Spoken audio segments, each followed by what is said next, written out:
오늘 볼 차례는 이제 122페이지 비유동 부채.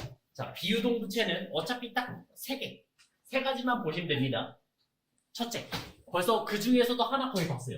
첫 번째는 장기 차이크. 우선 부채에서 비유동이라 했으면 1년이 넘어왔다는 얘기잖아요. 1년 이내면 유동. 그 다음에 1년 이상이면 비유동이 시작되는 거죠. 그 중에 첫 번째는 장기 차이크. 요거는 시험 문제 뭐밖에 없다 했어요? 내가 돈을 빌린 거죠? 뭐 2년, 3년 쓰게끔 빌렸습니다. 근데 갚아야 될 시기가 이제 1년 이내로 들어왔을 때. 그 계정 하나만 기억하시면 돼요. 그때 유동성 장기부채. 요거 하나만 기억하시면 됩니다. 그리고 거래처 쓴다. 요것만 기억하시면 되고요. 그 다음에 이제 두 번째. 우리 직원들, 회사에 직원들이 있습니다. 잘 다니고 있다가 그 다음에 이제 퇴사를 할 수 있겠죠? 그럼 퇴직금 줘야 될 거 아니에요? 한 달 다녔다고 퇴직금 줘요? 아니죠. 1년 이상 다녀야겠죠? 퇴직급여, 충당부채. 요게 이제 두 번째 얘기가 되겠고. 그 다음에 세 번째 얘기는 회사가 돈을 끌어모으는 방식. 우리가 이제 유가증권에서 두 개 있었잖아요. 지분증권, 그 다음에 채무증권 났죠? 지분증권에서는 주식을 발행했습니다. 그러면서 돈을 끌어모았고, 그 다음 두 번째는요, 사채. 회사채를 발행해서 나오죠. 그래서 오늘의 포인트는 요 두 개. 2번, 3번이 되겠습니다. 124페이지. 여기서부터 이제 봐보죠. 우리가 이제 부채란 얘기는 알아요. 갚아야 되는 의무, 부채란 얘기는 알겠는데, 근데 이제 부채에다가 뭐가 붙었어요? 충당부채. 충당부채가 생겼죠. 충당부채는 과거 사건이나 거래 결과로 현재의 의무로서 지출 시기 또는 금액이 불확실하지만 그 의무를 이행하기 위해서는 자원의 유출 가능성이 매우 높고 또한 당해 금년에 신뢰성 있게 추정할 수 있는 의무를 말한다. 그래서 두 가지를 체크하시면 되겠습니다. 지출 시기 또는 지출 금액. 그거를 모르겠다고요. 그럼 뭐요? 충당부채. 예를 들어서 제가 일을 하고 있었어요. 한 2, 3년 하다가 못하겠네. 맨날 말로만 그래. 그러면서도 2년, 3년, 4년, 5년 계속 버티는 사람이 있고 그냥 말없이 그냥 그만둔 사람 있죠? 언제 나갈지 모르잖아요. 그런 거에 생각하시면 되겠습니다. 지출 시기 또는 지출 금액. 이런 게 불확실한 게 충당부채 되겠습니다. 자, 여기서 까만 부분은 체크 한 번만 해주시기 바랍니다. 요게 시험에 잘 나와요. 까만 부분. 충당부채 인식요건 딱 3가지 있죠? 첫 번째는 과거의 사건이나 거래 결과로 인해서 현재 의무가 존재한다. 돈을 줘야 되는 의무, 퇴직금을 줘야 되는 의무가 존재했고요. 그 다음에 당해 의무를 이행하기 위해서는 자원의 유출 가능성 매우 높다. 퇴사할 거니까 제가 퇴직금 줘야 되잖아요. 그 다음에 세 번째, 그 의무, 이에게 소요되는 금액을 신뢰성 있게 추정할 수 있다. 퇴직금 얼마 줘야 되는지 계산할 수 있겠죠? 그 3가지. 그게 충당부채 인식요건 되겠습니다. 자, 그러면 이걸 다 만족하면 부채로 들어온다는 얘기예요. 그 얘기는 재무 상태표에서 이제 부채로 들어온다는 얘기죠. 근데 이런 거를 못 정해요. 완전히 신뢰성 있게 추정할 수가 없습니다. 그럴 때는 이제 주석으로 쓰시면 돼요. 자, 그럼 이제 주석이 뭐냐? 우리가 재무제표를 열어보면 요거는 5개로 구성되어 있습니다. 첫째, 재무상태표. 재무상태표는 뭐에 관한 얘기예요? 자산, 부채, 자본. 요런 거는 일정 시점이 예를 들어서 5월 10날 내가 현금이 얼마큼 있는지 아니면 12월 10날 현금이 얼마큼 있는지 이거를 확인해 주시면 되겠습니다. 딱 그 날짜에 자산, 부채, 자본을 볼 수 있다는 얘기예요. 그 다음 두 번째는 손익계산서. 그럼 손익계산서는 뭐에 관한 얘기예요? 수익과 비용에 관한 얘기가 되겠습니다. 수익과 비용. 여기서부터는 다 일정 기간이라고 보시면 돼요. 일정 기간에 관한 얘기. 그래서 1년에 관한 얘기. 내가 1년 동안 돈을 얼마큼 벌었는지 아니면 돈을 얼마큼 썼는지 그런 얘기가 나오겠죠. 수익 비용. 그 다음에 세 번째는 자본 변동표. 자본 변동표는 뭐냐면 우리가 자본하면 5개 있었잖아요. 자본금, 자본잉여금, 자본조정, 기타 포괄손익 누계, 잉여금. 그거의 변화를 보여주는 겁니다. 얘도 일정 기간. 일정 기간, 1년에 대해서 볼 수가 있고요. 그 다음 네 번째는 현금 흐름표. 현금 흐름표는 내가 현금에 들어온 게 얼마인지 아니면 나간 게 얼마인지 그런 거를 본다는 얘기죠. 여기까지가 이제 일정 기간이고 그 다음 마지막 5번째가 주석. 이렇게 되겠습니다. 재무제표는 5개. 그래서 회사, 주식회사 같은 데는 이 재무제표를 나중에 제출해야 돼요. 이 5가지를 다 제출하면 되는 거예요. 우린 이거를 열람할 수 있고 이 회사가 잘 나간다는 걸 확인한 다음에 투자하시면 되겠죠. 주식을 사면 되는 겁니다. 기업 실체가 외부의 정보 이용자에게 재무 정보를 전달하는 수단. 그래서 내 회사에 있는 모든 거를 보여준다는 얘기죠. 그리고 투자해달라. 그렇게 말하는 게 재무제표 되겠어요. 재무상태표, 손익계산서, 자본변동표, 현금 흐름표, 주석 되겠습니다. 아까 전에 충당부채 기억나시나요? 충당부채? 걔 어디 들어간다고요? 다시 충당부채죠? 재무상태표에 들어가요. 자산부채, 자본 중에서 부채에 들어가요. 근데 아까 전에 신뢰성 있게 측정할 수 없으면 들어올 수 있겠어요? 못 들어온다고요? 그때 어디 들어온다고요? 주석. 네, 코멘트를 달아준다고 보시면 되겠어요. 뭔가 부연 설명이잖아요. 주석이. 코멘트를 달아주는 겁니다. 내가 가다가 타이어에 펑크 날지 어떻게 알아요? 모르잖아요. 그런 상황이 이제 주석인 거예요. 자, 그리고 다시 이제 124페이지 넘어와서 우발자산. 우발자산은 자산으로 인식하지 아니하고 자원의 유익 가능성 매우 높은 경우에만 주석에 기재한다.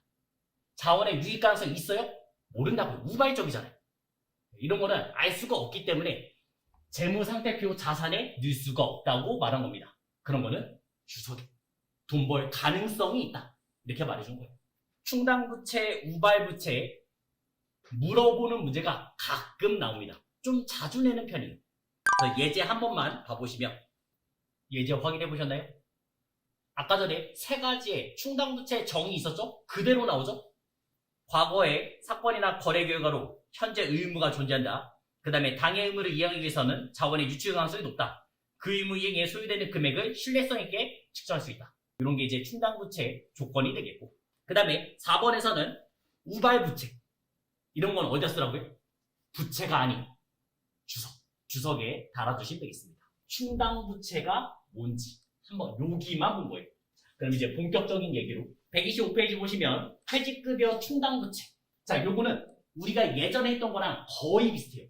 하나 비슷한 게 있어요. 얘랑 비슷한 게 누구냐면 못 받을 걸 대비한 적이 있었잖아요. 외상 매출금 받으러 우리가 항상 다 받아요? 100% 받아요? 아니죠. 못 받을 가능성 있죠? 그걸 대비한 게 뭐였어요? 대손 충당금이랑 비슷해요. 비슷하게 생각하시면 되겠습니다. 자, 그러면 대손 충당금은 우리가 뭐 1,000만 원을 만들어 놨고 그 다음에 실제 못 받을 때마다 갖다 쓸 거 아니에요. 퇴직급여 충당부채 우리 직원이 나갈 거에 대비해서 만들어 놨습니다. 그리고 실제 직원이 퇴사할 때마다 갖다가 쓰시면 돼요. 예를 들어서 2023년 12월 31일 작년 12월 31일 결산 때 저는 1,000만 원을 만들어 놨어요. 퇴직급여 충당부채 1,000만 원을 만들어 놨고요. A라는 사람이 5월 10날 퇴사를 했습니다.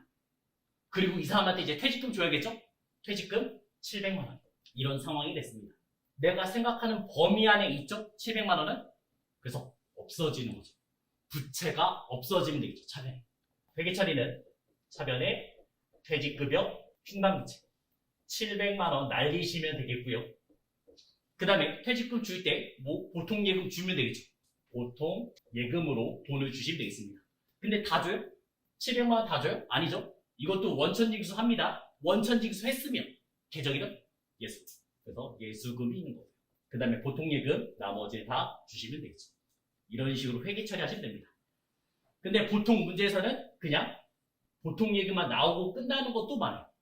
근데 실제로는 원천징수까지 하니까 예수. 자, 그러면 1,000만 원 중에서 700만 원 썼네요. 잔액 얼마 있어요? 300만 원 남았죠? 한 명 더 퇴사시킵니다. 이번에는 B라는 사람을 퇴사시키죠. 이 사람은 10월 10일. 이 사람의 퇴직금은 500만 원 내겠습니다. 그러면 대손 충당 때 잠깐 생각해봐요. 먼저 있는 거 다 썼잖아요. 오버되는 돈 못 썼어요? 먼저 있는 대손 충당금 다 썼고요. 그 다음에 오버될 때 비용 처리했죠? 그때 쓰는 게 대손상각 B. 여기서도 비용을 쓰시면 됩니다. 일단 차별에 퇴직급여, 충당부채, 있는 돈 다 쓰고요. 300만 원 다 쓰고요. 그 다음에 200만 원 넘어갔잖아요. 그때 비용. 비용은 퇴직급여가 되겠습니다. 비용이죠. 회사 입장에서는 급여 주는 것도 비용, 퇴직금 주는 것도 비용. 그래서 200만 원 이렇게 회계처리 하시면 되겠죠. 대변은 똑같으니까 그냥 생략 정도 하겠습니다. 자, 그리고 이제 또 12월 30일이 됐습니다. 24년 12월 31일이 됐어요. 조사해보니까 내년에는 우리 직원들이 한 700만 원어치 퇴사할 것 같다. 이렇게 말이 나왔습니다. 700만 원 정도 필요할 것 같다. 이렇게 말했어요. 지금 잔액 있어요? 없죠? 그러면 어떻게 채워 넣으셔야 돼요? 비용 처리하면서 만드시면 되겠죠. 그럼 차변에 퇴직급여. 여기다가 700만 원 쓰시면 되겠고. 그 다음에 이제 대변에는 보충이 되는 거죠. 퇴직급여 충당부채 700만 원 만드시면 끝났습니다. 이게 끝이. 여기까지 내용 거의 안 나옵니다. 일반 전표에는 거의 안 나와요. 왜냐면 너무 단순하니까. 냈으려면 또 아까 전에 대손 충당금을 냈겠죠. 여기까지 그냥 단순하니까 그렇게 자주 내진 않습니다. 자, 일단 책으로 퇴직급여 충당부채는 보고기간 종료의 현재 전 종업원의 이시에 퇴직할 경우 지급해야 할 퇴직금 상당하는 금액으로 이를 퇴직급여 추계액을 한다. 자, 퇴직급여 추계액은 뭐냐면 우리 직원들 있죠. 가상으로 다 퇴사시켜요. 가상으로. 말 그대로 추계액이에요. 그리고 필요한 돈이 얼마인지 알아보는 겁니다. 퇴직급여 추계액. 가상으로 다 퇴사시키고 필요한 돈. 그러면 그거를 다 회사에서는 만들어 놓겠어요? 보통은 퇴직률이라는 게 있을 거 아니에요. 우리 회사의 퇴직률은 5%다. 우리 회사의 퇴직률은 10%다. 네, 그 정도를 만들어 놓겠죠. 그게 퇴직급여 충당 부채로 만들어 놓겠죠. 그러면서 이제 실제로 퇴사할 때마다 주면 되겠습니다. 보호기간 종료의 현재 퇴직급여 충당부채를 설정할 때 퇴직급여 충당부채 설정 전 장부가액과 추계액의 차이 퇴직급여로 추가 설정하거나 환입한다. 이 경우 퇴직급여는 자산의 원가에 포함되는 경우를 제외하고는 비용으로 처리하며 퇴직급여 충당부채 환입은 판매비와 관리비, 차감 계정으로 계산하겠다. 자, 그래서 우리가 대손 충당금도 이런 게 있었잖아요. 과거에 대손 처리했어요. 근데 이번에 기적적으로 받았어요. 차변에 보통 예금은 500만 원 받았다 쳐요. 대변의 계정에는 뭐였어요? 불병. 다시 대손 충당금 우리가 못 받을 거에 대비해서 만들어놨죠. 그 다음에 실제로 못 받을 때나 갖다 쓰면 됩니다. 근데 과거에 작년에 벌써 대손 처리 다 했어요. 근데 그 돈을 올해 기적적으로 받았다고요. 500만 원을 현금으로 받았어요. 차변 현금 500, 대변 대손 충당금. 자동으로 그냥 보충하시면 되겠죠. 보충이 됐으니까 12월 30일 날 돈이 너무 많은 거예요. 그때 어떻게 했어요? 환입할 수 있었잖아요. 환입 가능하겠죠? 지금 이 경우도 환입이 가능하다고 하는 거예요. 나가기로 했는데 다시 기어 들어왔어요. 그러면서 이제 환입. 왜냐면 퇴직금은 15일 이내로만 주면 되거든요. 그래서 벌써 처리했는데 다시 들어와서 이제 환입되는 경우도 있을 수는 있습니다. 자, 그래서 그냥 회계 처리만 한번 보시면 임직원 퇴사의 경우 지급해야 할 퇴직급여 추계액은 1000만 원이며 설정 전 퇴직금 충당부채 장부 잔액은 700만 원이었다. 현재 700만 원 갖고 있었습니다. 근데 얼마 만들겠대요? 1000만 원 만들겠대요. 그럼 어떻게 해야 돼요? 보충해야겠죠? 대부분 다 보충이에요. 보충할 때 지금 300만 원 보충해야 되잖아요. 그럼 차변에 어떻게 보충한다고요? 퇴직급여 300만 원. 이렇게 쓰면 되겠죠. 요거는 지금 12월 31일 케이스 1입니다. 대부분 이해. 대부분. 그 다음에 대변에는 퇴직급여 충당부채. 그 다음에 케이스 2번. 케이스 2번은 요번에는 너무 많아요. 퇴직급여 충당부채가 너무 많아서 넘쳐서 이번에 빼려고 하는 거예요. 자, 그래서 아래쪽에 보시면 퇴사 시 지급해야 할 퇴직급여 추계액은 1000만 원 이내. 내년에 필요한 돈이 1000만 원인데 설정 전 퇴직급여 충당부채 잔액이 얼마인데요? 1200이나 있대요. 더 많대요. 그럼 200만 원 받고 어떻게 해요? 빼야겠죠. 그래서 차변에 퇴직급여 충당부채 200만 원 쓰시면 되겠고, 그 다음에 대변에 퇴직급여 충당부채 환입.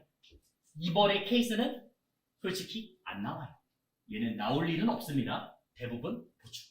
똑같이 대손 충당금을 생각해봐요. 이번에 대손 충당금으로 우리가 채워 넣어야 돼요. 채워 넣어야 돼요. 돈을 그냥 채워 넣을 수가 있어요? 아니잖아요. 비용 처리하면서 채워낼 거 아니에요.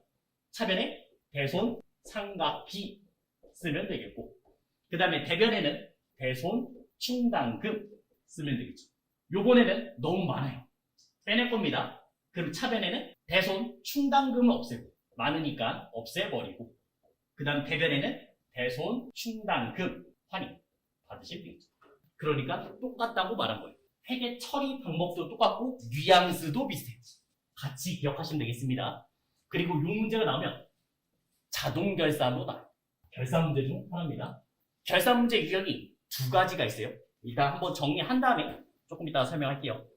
공개 문제 33번 제조부 소속 신상용 대리 퇴직금으로 900만 원 중 소득세 및 지방소득세 23만 원 원천 징수한 후 차이 지급액 전에 믿음은행 보통기금 계좌에서 이체했다.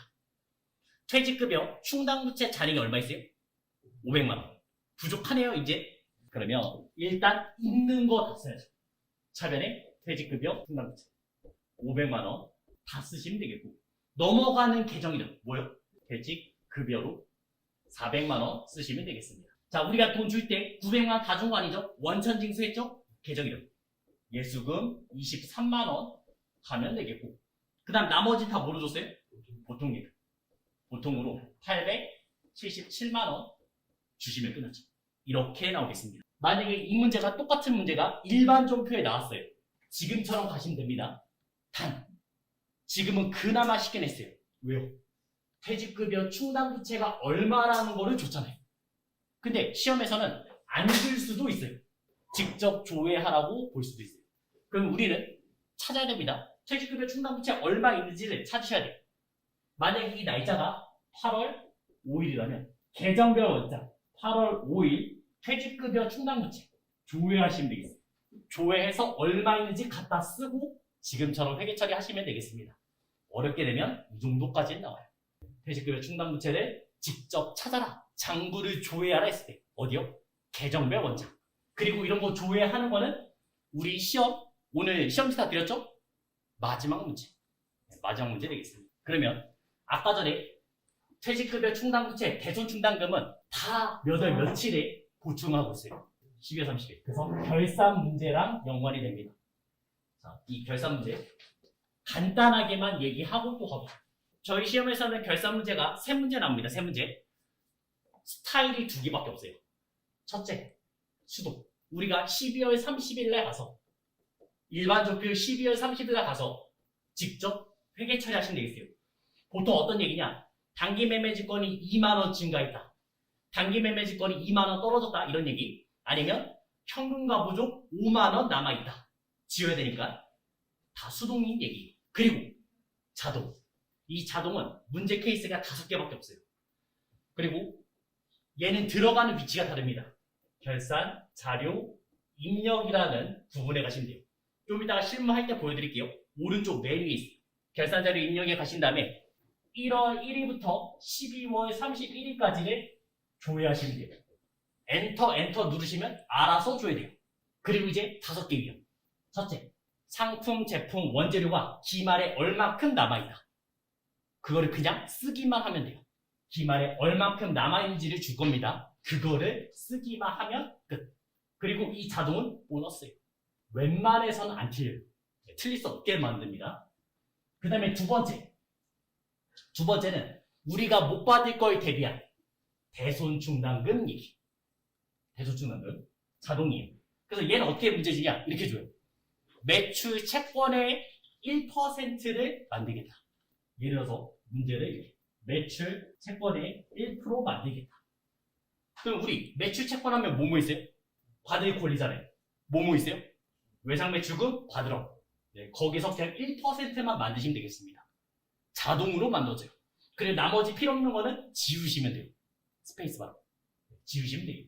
그 다음 세 번째, 퇴직급여 충당부채. 퇴직급여 충당부채도 자동으로 만들 수 있습니다. 우리 직원을 가상으로 다 퇴사시켰더니 1,700만 원이 필요하다. 이렇게 말해줘요. 그리고 남아있는 돈, 현재 가지고 있는 돈이 1,200이다. 그 뜻은 500만 원 보충해라. 거기다 그냥 500만 원 쓰시면 끝나겠네요. 그 다음 네 번째, 감가상각비. 건물, 차량방구, 기기장치. 여기서 감가상각비 금액을 줄 겁니다. 그거를 넣기만 하면 돼요. 근데 여기서 살짝 어렵게 내면 정액법, 정률법을 우리가 직접 계산해서 넣으셔야 돼요. 그 정도 가시면 돼요. 그 다음 마지막 5번째는 법인세. 선납세금. 미리 낸 세금 있죠? 선납세금이 언제 2번 써요? 첫째, 이자 받을 때. 선납세금. 그 다음 2번째는 법인세 중간계산. 그렇죠. 그거 다 낸 거잖아요. 그거 외의 금액만 쓰시면 돼요. 그래서 요거 5개 있습니다. 자동결산. 거의 안 틀릴 겁니다. 이거 한 번만 해보면 안 틀릴 거니까 이런 게 있다고만 일단 체크하시면 돼요. 125페이지에 퇴직연금. 시험에는 얘가 항상 일반 전표 아니면 뭐 수정하는 문제에서 나오겠습니다. 이 전에 했던 거는 시험에 거의 안 나온다 했어요. 왜요? 이런 거예요. 우리 직원이 퇴사한다 쳐요. 그러면 그 돈을 우리 회사가 가지고 있어야 되잖아요. 그리고 퇴사할 때마다 갖다 줘야겠죠? 나라에서는 좋아하겠어요? 너무 싫어요. 왜 싫어하냐? IF 같은 거 생각해봐요. 회사가 부도가 나와봐요. 그럼 줄 돈이 있어요? 없어요. 줄 돈 자체가 없어요. 그래서 어떻게 해요? 퇴직연금. 다른 데다가 돈을 맡겨놓은 얘기예요. 예를 들어서 뭐 동부화재, 지금 이름 바뀌어서 DB, 아니면 뭐 어떤 무슨 보험회사 같은 데 있잖아요.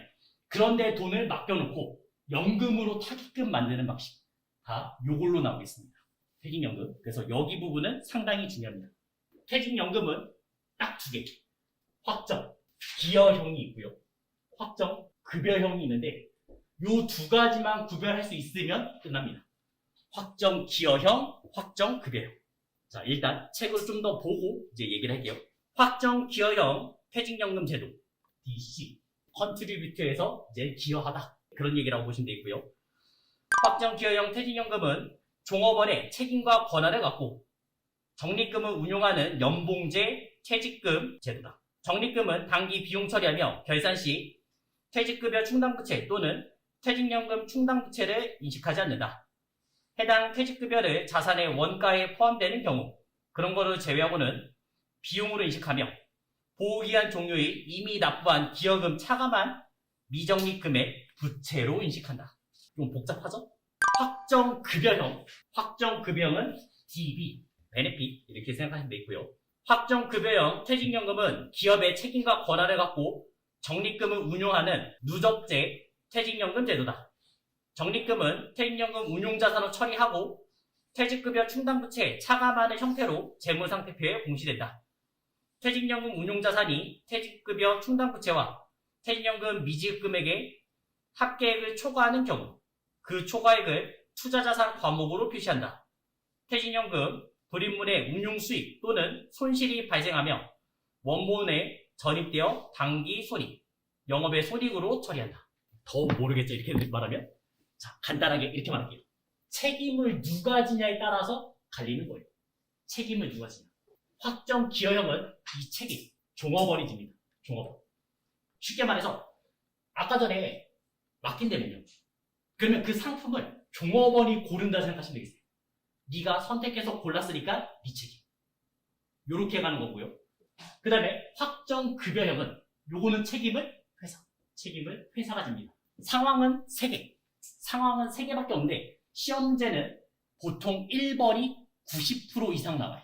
내가 이제 이 돈을 맡기는 거예요. 뭐 동부 화재 맡긴다고 생각하시면 되겠어요. 그러면 보통 예금으로 한 100만 원 줘볼게요. 내볼게요. 대변에 보통 예금으로 100만 원 냈어요. 그리고 회사는 돈을 내줬을 거 아니에요. 그러면서 다 비용 처리하시면 되겠습니다. 비용 처리. 이때 쓰는 계정이 퇴직급여예요. 얘를 기억하셔야 돼요. 퇴직급여. 확정 기여일 때는 퇴직급여라는 계정이 떠오르면 되겠고요. 반대로 이제 확정급여입니다. 이번에는 책임을 회사가 지기로 했어요. 대변에 보통 예금 100만 원 내는 것까지는 똑같아요. 근데 차변의 계정 이름이 달라요. 이때 쓰는 계정 이름은 퇴직연금 운용자산이 되겠습니다. 이것만 기억하시면 거의 90% 이상은 다 풉니다. 확정 기여일 때 어떤 계정이 떠올라야 돼요? 퇴직급여. 확정 급여일 때는요? 퇴직연금 운용자산. 이렇게 떠오르시면 끝이에요. 쉽게 기억하는 방법은 이거예요. 급여와 급여는 같이 올 수 없다. 확정 급여, 퇴직 급여, 이 급여와 급여는 같이 올 수 없다고. 찢어지면 끝이에요. 그러면 절대 틀릴 일이 없어요. 퇴직급여, 벌써 회사에서 줬을 때 비용 처리를 했습니다. 요거는 비용 처리하고 끝났고요.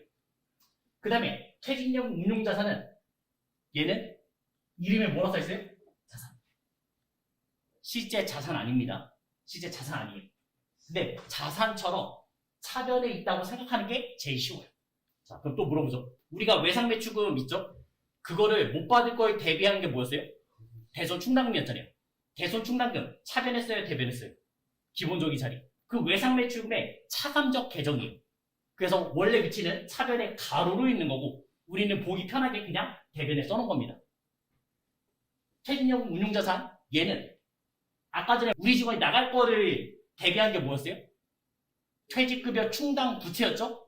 퇴직급여 충당 부채 말 그대로 부채예요. 대변자리잖아요. 그거의 차감적 계정이에요. 그래서 차변에 들어와요. 복잡하죠? 그러니까 그냥 자산을 생각해요. 그래서 차변이다 이렇게 생각하셔도 괜찮습니다. 우리는 요게 끝이. 만약에 이제 문제에서 이렇게 나왔어요. 내가 100만 원 냈잖아요. 그럼 100만 원이 다 보충이 되는 건 아니에요. 왜냐면 그 동구 화재 같은데 이런 데도 먹고는 살아야 될 거 아니에요. 내가 낸 돈의 1%는 운용비로 쓰겠다. 이렇게 나올 수 있어요. 그럼 1% 하시면 뭐 10,000원 정도 되겠죠? 10,000원의 계정이름. 그런 거는 수수료 비용 가시면 되겠습니다. 99만 원, 그 다음에 수수료 비용 10,000원. 800번대 가시면 돼요. 수수료 비용 또 얘기하니까 또 하나 더 얘기해보죠. 수수료 비용은 웬만해서는 거의 다 800번대 쓰시면 돼요. 근데 한 번 900번대 쓰죠? 언제요? 단기 매매 증권 취득했을 때. 그때만 유일하게 한 번 900번대요. 그거 외에는 없어요. 이런 식으로 이제 회계 처리 한번 해주시면 되겠고요. 책에서는 전체 회계 처리는 없네요. 그럼 좀 더 얘기해보죠. 두 번째, 내가 결국은 어떤 증권을 산 거잖아요. 보험을 샀어요. 그러면 운용 수익이 생길 수 있어요. 내가 상품을 잘 골라서 그런 운용 수익이 생길 수 있습니다. 얘는 직원이 잘한 거예요. 책임을 직원한테 넘겼잖아요. 회계 처리 없습니다. 확정 급여에서는 회사가 잘 골랐죠? 그러면 나중에 퇴직금을 줄 돈이 줄어드는 거예요. 만약에 A라는 직원이 퇴직금 500만 원 줘야 돼요. 내가 잘 굴려서 지금 어느 정도 돈이 생겼어요. 그러면 회사가 납부할 돈이 줄어들잖아요. 차변에 퇴직연금 운용자산 쓰시면 되고 그냥 자산의 증가라고 생각하시면 이해하기 쉬울 거고요. 운용 수익이 생겼으니까. 그리고 대변에는 이자 수익이라고 생각하세요. 계정 이름이 이자 수익 말고 하나 더 있는데 얘가 더 쉬워요. 쉬운 걸로 가세요. 내가 상품을 잘 골랐죠? 보험 상품 잘 골랐죠? 이자 받는다 생각하시면 되겠습니다. 그 다음에 마지막은 퇴사입니다. 요게 세계 1급에서 최근에 한 번 나왔어요. 확정 기여형 회계 처리 없습니다. 퇴사에도 벌써 줬잖아요. 그래서 회사는 살 필요 없어요. 책임을 다 종업원한테 넘겼기 때문에. 확정 급여형 책임을 회사가 져야 됩니다. 손해본 만큼 막 운용을 잘못해서 빵꾸가 났어요. 다 회사가 책임져야 돼요. 그거 메꿔야 돼요. 그래서 얘는 퇴직금이 나중에 내가 뭐 2년 뒤에 퇴직했다? 그러면 그 돈이 확정돼 있어요. 차별에 퇴직급여, 충당부채 이거를 먼저 쓰는 겁니다. 회사 장부에도 만들었을 거 아니에요. 우리 직원이 나갈 거에 대비했죠? 퇴직급여, 충당부채를 먼저 날리시고 그 다음에 그것보다 더 많은 돈을 줘야 돼요. 그럼 비용 처리, 아까 뭘? 퇴직급여로 회계 처리하시면 되겠습니다. 그 다음에 대변에는 우리가 아까 동부화재에 돈 맡겨놨잖아요. 퇴직연금 운용자산 있죠? 날려요. 퇴직연금 운용자산 날려버려요. 근데 100% 다 챙겨놓는다고요? 아니요. 우리의 퇴사율이 10%다. 그럼 10% 정도만 맡겨놨을 거예요. 당연히 넘어갈 수도 있습니다. 그 넘어간 돈은 따로 회사에서 돈 줘야 돼요. 보통님. 이런 식으로 주시면 되겠습니다. 이게 퇴직연금에 관한 회계 처리되겠습니다. 확정 기여형, 확정 급여형. 확정 기여형 때는 어떤 계정이요? 퇴직급여. 그 다음에 확정 급여형 때는 어떤 계정이요? 퇴직연금 운용자산. 이 납부 쪽. 거의 여기가 항상 시험 문제 나오니까 체크해 주시면 되겠습니다. 퇴직연금 불이식적. 국민은행의 확정급여형 퇴직연금 50만원과 그 다음에 운용수수료 만원. 보통예금에서 이체했다 나왔어요. 그러면 퇴직연금 운용자산 50만원 가면 되겠고, 그 다음에 운용수수료. 계정 이름 뭐라고요? 수수료비. 써주시면 되겠죠. 그 다음에 그 아래에서는 퇴직연금 운용수익 발생했습니다. 이번에는 운용수익이 발생했다고요. 확정 기억이 되는 할 필요 없으니까 시험에 나올 일도 없어요. 근데 확정 급여에서는 운용수익이 생긴다 했습니다. 그럼 차변에는 퇴직연금 운용자산, 대변에는 이자 수익. 이거 말고 하나 계정 또 뭐예요? 퇴직연금 운용수익. 이렇게 쓰셔도 됩니다. 근데 이자 수익이 훨씬 더 편하죠? 이자 수익 쓰세요.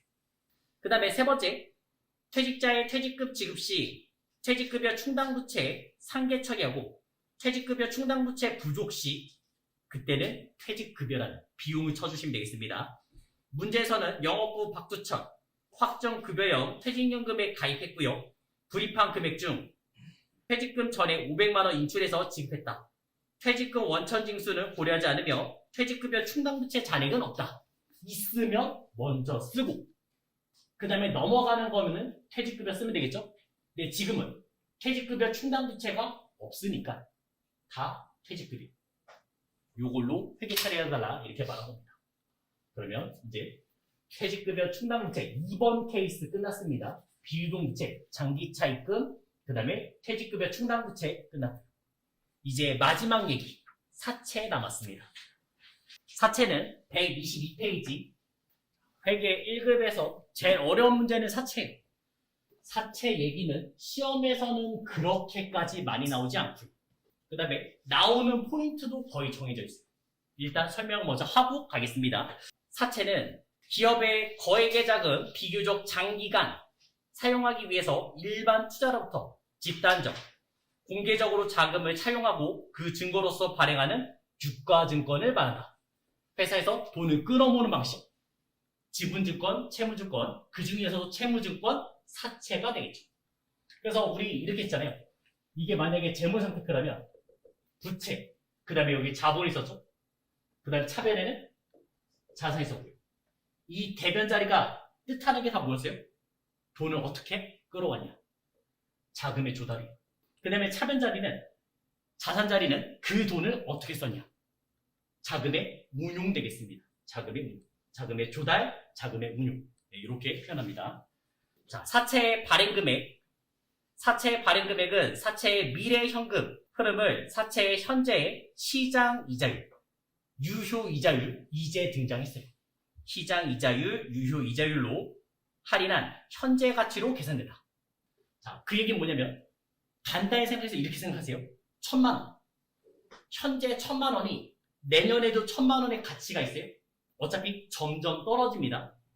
돈이라는 거는 시간이 지나면 지날수록 가치가 떨어지겠죠. 그거를 다 현재로 상환했을 때 그때 금액이 되는 거예요. 공식 자체는 안 보셔도 돼요. 공식 자체는 너무 복잡해서 보지 마시고요. 사채의 기본적인 공식만 알아주세요. 일단 1번 부채잖아요. 비유동 부채잖아요. 기본 자리가 어디겠어요? 대변. 사채를 쓰시면 되겠습니다. 그리고 내가 사채를 발행하면서 돈을 빌리는 거예요. 종이에 이렇게 액면 금액이 써져 있어요. 그래서 여기는 이제 액면가. 그러면 종이에 100만 원 써져 있다고 사람들한테 100만 원 다 받을 수 있어요? 그건 아니에요.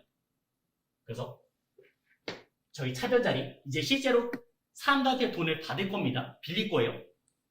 보통 예금으로 받았어요. 100만 원을 갚기로 약속을 했고 그 다음에 사람들한테는 90만 원을 빌렸다고요. 이 케이스가 대표적인 케이스예요. 자, 그럼 회사 입장에서 손해요, 이익이에요? 내가 약속한 거 뭐예요? 3년 뒤에 100만 원 줄게. 나한테 90만 원 줘. 말했어요. 차대변은 언제나 갚아야 되잖아요. 손해요, 이익이에요? 비용 자리, 손해. 손해를 인식하시면 되겠습니다. 그래서 그때 쓰는 계정 이름 사채, 할인 발행, 차금이라는 계정을 쓰시면 되겠습니다. 사채, 할인 발행, 차금. 손해 났다. 그 다음에 이익이 날 수도 있어요. 내가 100만 원 주기로 약속했는데 실제 받은 돈은 뭐 110만 원 받을 수 있어요. 이런 거는 믿음이 가는 회사. 믿음이 가는 회사한테는 더 돈을 받을 수도 있습니다. 그때는 사채, 할증 발행. 자, 이렇게 회계 처리됩니다. 우리 시험 문제 나왔다? 그치? 1번, 2번, 3번. 그냥 요 케이스 하나만 기억하셔도 좋습니다. 일반 조표에 나오면 이 문제가 끝. 자, 다시 한번 생각해봐요. 사채가 이제 돈을 빌리는 거잖아요. 그리고 내가 주기로 약속한 거잖아요. 사채는 부채죠. 그래서 대변 자리가 기본이었습니다. 사채, 액면가를 써주시면 되겠고, 내가 약속한 증서에 내가 이 차임증 같이 생각하면 돼요. 이 돈을 언제까지 갚겠다. 발행했고요. 그리고 돈을 빌리는 거죠. 요게 이제 발행가가 되겠죠. 그리고 저는 발행할 때 벌써 손해. 10만 원 손해 봤죠? 계정이는 뭐라고요? 사채, 할인 발행 차금. 사채, 할인 발행 차금 10만 원 되겠고, 만약에 더 비싸게 팔았으면 대변 자리에 사채, 할증 발행 차금. 사채, 할증 발행 차금. 저희는 딱 여기까지. 여기까지만 보시면 됩니다. 일반 조표들. 일반 조표 나오면요. 시험 문제가 이제 세무급 넘어왔습니다. 세무급에서는 그 얘기로 끝나지 않아요. 여기서 더 나가서 어차피 사채를 발행하면 나중에 이자를 줘야 되잖아요. 이자 주는 얘기가 시작돼요. 보통 예금으로 이자를 줄 거예요. 근데 요거는 액면가에 액면 이자예요. 요렇게 해주시면 되겠습니다. 만약에 지금 사채 액면가가 100만 원이죠? 근데 약속한 거는 10% 이자 주기로 약속했어요. 그러면 10%. 100만 원에 곱하기 10%. 10만 원의 이자를 주면 되겠죠. 차변. 우리가 실제로 얼마 받았어요? 90만 원. 발행가에 요번에 들어간 거는 유효 이자예요. 유효 이자율이 되겠습니다. 시장 이자율. 유효 이자율. 그래서 90만 원에 유효 이자율은 12% 생각하시면 되겠습니다. 이건 나중에 해서 그냥 간단하게만 말할게요. 액면. 액면 이자는 그냥 10%라고 아예 머리에 박아놔요. 그 다음에 우리가 두 가지 있죠? 할인 발행. 할인 발행. 100만 원보다 더 적게 받았으면 할인 발행이죠? 이걸로도 할인 발행인지 알아야 되고요. 그 다음에 퍼센트를 봐도 알아야 돼요. 할인 발행은 12%. 더 많이 줘야 됩니다. 할증 발행. 할증 발행은 이 100만 원짜리를 110만 원 받은 얘기였잖아요. 할증은 8%. 요렇게 이 퍼센트만 봐도 알 수가 있어요. 이거는 조금 이따 더 쉽게 얘기할 겁니다. 거기 가운데 박스 하나 있죠? 할인 발행, 할증 발행. 그 가운데 박스가 상당히 중요해요. 그게 이론 문제. 그 박스에 있는 할인 발행, 할증 발행, 상각에 이자 비용, 장부가 써져 있는 거 있죠? 거기가 항상 이론 시험. 나오면 그거밖에 안 돼요. 사채는 딱 두 가지 유형밖에 없어요. 첫째, 분계 문제는 예. 끝. 이자에게 나온다고요? 아니요. 회계에서 나온 거 한 번도 못 봤어요. 안 나옵니다, 이거는. 이론 문제 나오면 방금 그 박스. 그것만 기억하시면 돼요. 조금 이따가 더 설명할게요. 자, 그래서 일단 요거부터. 유효이자율 몇 퍼센트라고요? 지금 할인 발행이잖아요. 몇 퍼센트요? 12%. 12% 하시면 되겠죠. 그럼 90만 원에 12% 계산하시면 10만 8천 원 나왔어요. 우리는 차대변 언제나 똑같아야 되죠? 대변에 얼마 부족해요? 8천 원 부족하죠? 그럼 그 계정이 과거에 손해본 거 있잖아요. 없애는 얘기. 사채, 할인 발행, 8천 원. 요렇게 없애주시면 되겠습니다. 이거를 꾸준히 가면 돼요. 언제까지요? 언제까지? 얘가 다 없어질 때까지. 회사는 절대 손해보는 장사를 안 합니다. 그 증거를 이제 오늘 드린 프린트로 보여드리겠습니다. 다음 보기는 대안의 사채 관련 자료다. 보기 자료를 참고해서 계산한 2015년 12월 30일 사채 장부가는 얼마냐 이렇게 물어봤습니다. 발행일은 2014년 1월 1일, 액면 금액은 10만원짜리고 발행 금액은 95,198원이에요. 할인 발행이요? 할증 발행이요? 할인 발행. 이거 봐도 알 수 있어야 되고요. 그 다음에 그 아래 퍼센트 봐요. 퍼센트. 유효 이자율 12%. 액면 이자율 10%. 할인 발행이야? 할증 발행이요? 할인 발행. 이 퍼센트를 봐도 얘가 할인 발행인지를 알 수가 있어야 돼요. 자, 사채. 얼마짜리 사채를 발행했어요? 10만원짜리를 발행했고요. 그 다음에 내가 실제로 받은 돈은 95,198원. 95,198원. 이렇게 나왔습니다. 그러면 차대변 맞춰야 되니까 사채 할인 발행 차금 계산하시면 되겠죠. 4,802원. 자, 그 다음에 문제를 보면 연말에 12월 31일에 우리는 이자 주기로 했어요. 3년 동안 지금 빌린 거죠. 상환 기간은 3년이라 써 있으니까. 자, 그러면 2014년 12월 31일 이자를 주겠습니다. 우리가 이자 줄 거예요. 그러면 대변에 액면 가액, 그 다음에 액면 이자율. 이렇게 하시면 되죠. 대변 자리는 항상 액면이에요. 우리가 주식 발행했을 때 자본 금이었잖아요. 자본의 공식 뭐였어요? 주식 곱하기 액면가잖아요. 대변 자리는 항상 액면. 이렇게 시작을 합니다. 그럼 액면가는 지금 10만원짜리였고 액면 이자율은 10%라서 저는 만원을 주면 되겠죠. 사채를 산 사람한테 만원 주면 되겠고. 그럼 이제 내가 생각하는 이자 비용은 공식이 뭐였어요? 발행가의 유효 이자율이 되겠습니다. 발행가의 유효 이자율. 여기서 과거 얘기를 잠깐 해보죠. 단기 매매 증권, 매도간 증권 평가하나요? 하죠? 12월 30일 공정가치를 평가하죠? 만기 보유 증권 평가해요? 안 합니다. 안 해요. 사채 얘기예요. 사채 얘기는 평가를 안 합니다. 저희가 유효 이자율로 생각하는 얘기. 그 얘기가 지금 시작되는 거예요. 95,198원 곱하기 12%. 계산하시면 되겠죠. 95,198원 곱하기 12%. 그러면 11,423원. 우리는 차대변 항상 맞춰야 되죠? 맞춰기 때문에 대변 자리에 사채 할인 발행 차금 1,423원 이렇게 나오시면 되겠어요. 그럼 이제 1년 잊어줬어요. 자, 그럼 이제 다시 생각해봐요. 2015년 또 12월 31일 했어요. 또 이자를 줘야 돼요. 그러면 사채 할인 발행 차금에서 여기에서 지금 1,423원이 빠졌잖아요. 마이너스 됐겠죠? 차대변은 언제나 같아지잖아요. 올랐겠죠. 발행가가 1,424원만큼 증가하시면 돼요. 발행가도 일단 옆에다 쭉 쓸게요. 95,198원이었는데 플러스 지금 이만큼이 빠졌으니까 1,423원이 빠졌으니까 차대변은 언제나 같다는 원리에서 얘가 올라가겠습니다.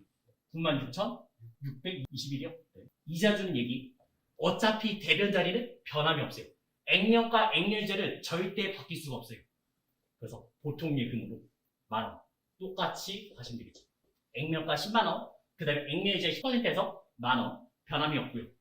그 다음에 내가 생각하는 이자 비용. 처음에 손해보고 시작했잖아요. 그래서 비용 처리 더 하는 거예요. 96,621원 곱하기 12%가 되는 겁니다.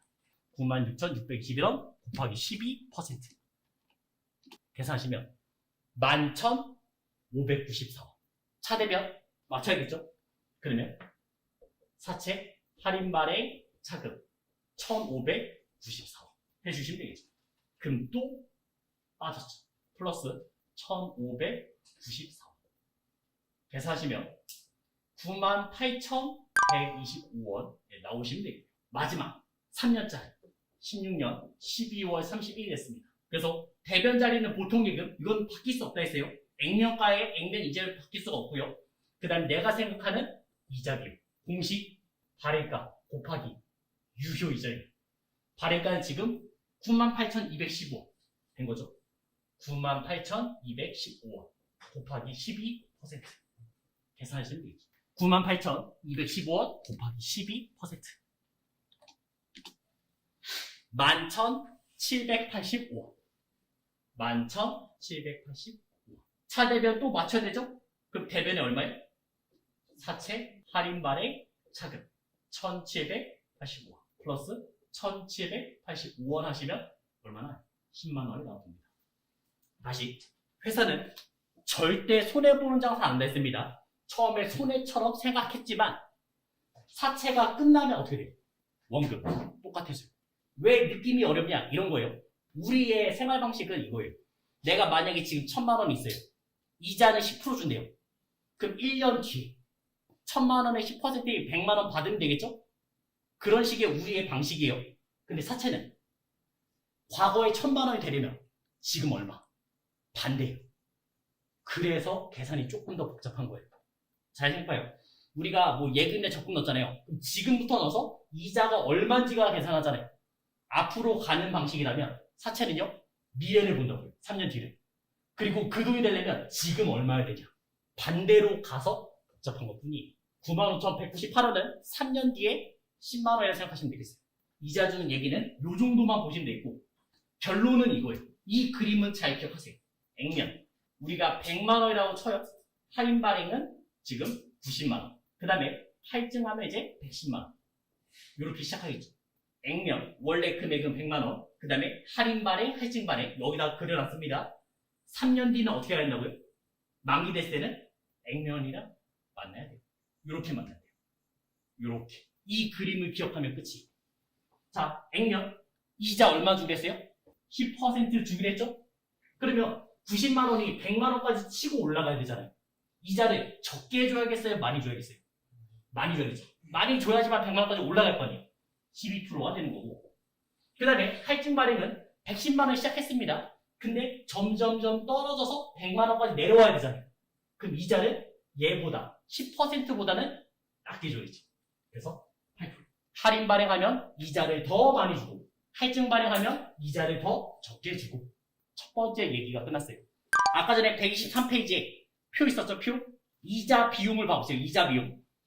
할인 발행, 이자 비용. 가운데 보세요. 가운데. 뭐라고 써있어요? 매년 증가. 자, 이자 비용이 얘예요, 이제. 이자 비용이. 아까 2014년에 이자 비용. 11,423원. 그 다음에는 11,594원. 그 다음에는 11,785원. 점점점 증가했죠. 만약에 이 문제가 정액법이었다. 정액법이었으면 점점점으로 가야 돼요. 점점점. 똑같이 올라가거나 똑같이 떨어져야 돼요. 근데 지금 유효이자율법이죠. 포물선이. 올라갈 때도 확 올라가고 떨어질 때도 확 떨어져요. 그게 상가액. 상가액이 되겠습니다. 상가액이 얘예요. 이 작은 것이. 4회차. 상가액. 요게 상가액. 상가액이 어떻게 됐어요? 1,423원, 1,594원, 1,780원. 점점점 증가했죠. 간단하게 상가액은 뭐예요? 기울기. 점점점 커집니다. 할인 발행도 점점점 커지고, 그 다음에 할증 발행도 점점점 커져요. 떨어질 때도 확 떨어져요. 또 떨어져요. 증가를 볼 수 있어요. 그것도. 상가액, 할인 발행 매년 증가, 할증 발행 매년 증가. 그 다음에 이자 비용 매년 증가, 얘는 매년 감소. 할증 발행은. 왜요? 8% 줄 거니까. 더 적게 줄 거니까. 매년 감소. 할증 발행은 감소. 자, 그 다음 마지막. 장부가.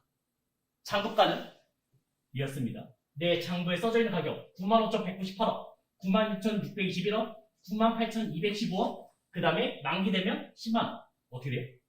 증가했죠. 할인 발행하면 90만원 시작해서 100만원까지 올라가야 되면요.